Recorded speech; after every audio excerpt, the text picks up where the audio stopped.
Today is ngayon, tara samahan nyo kami magpulot ng basura.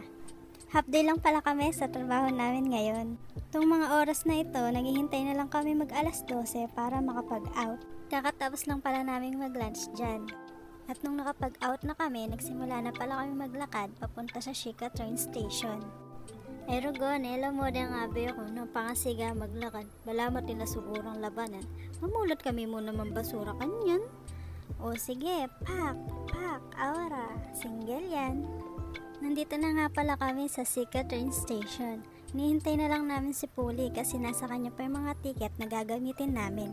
Nakapagswaka na nga kami ng ticket at nakapasok na sa train station.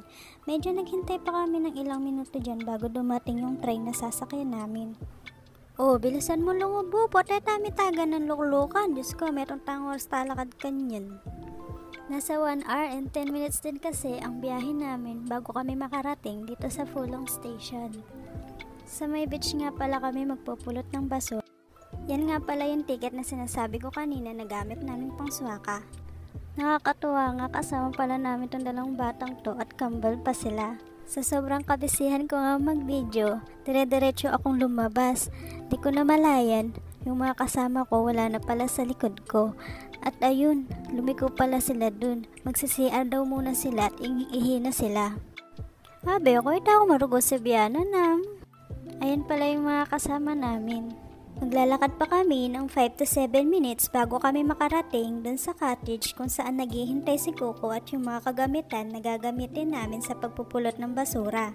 Every year palang may ganitong pa-activity ang company namin.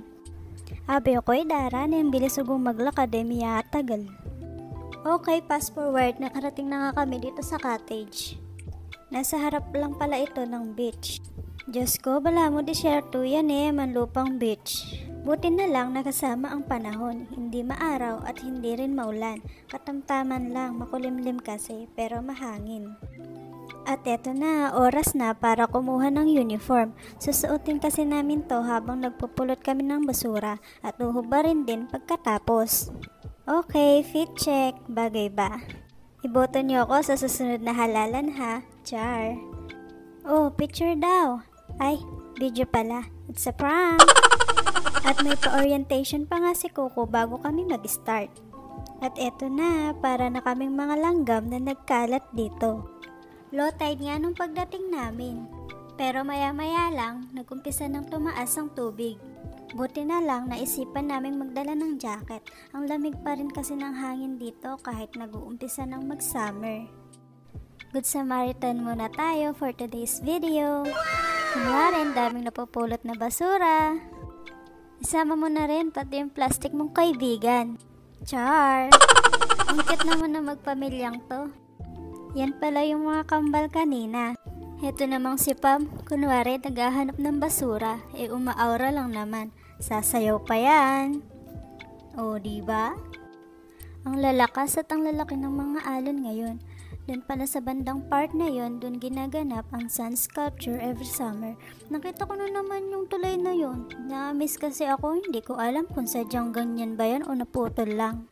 By the way, back to basura na tayo. After namin magpulot ng mga basura, pinagsama-sama na namin sa isang malaking plastic at inakyat na namin dyan. Medyo marami-rami din pala kaming napulot na basura. Nakakatuwa naman.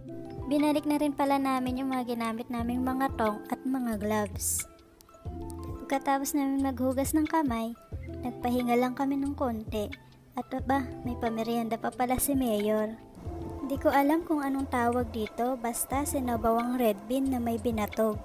Pagkatapos nga pala namin kumain, ay hinubadan namin yung aming mga uniform at binalik.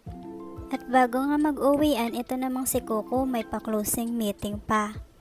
Pagkatapos naman, bigayan na ng ticket at mga pentang. Itong si Candy tuwang-tuwa. Ito pala yung laman ng pentang namin. May kanin, baboy, itlog at gulay. Si Andaya naman hindi na napigilan ang gutom. Sa daan pa lang sinungkit na yung pentang niya. At ito na yung pinaka-exciting part. Uwian na. Salamat sa panonood. Bye!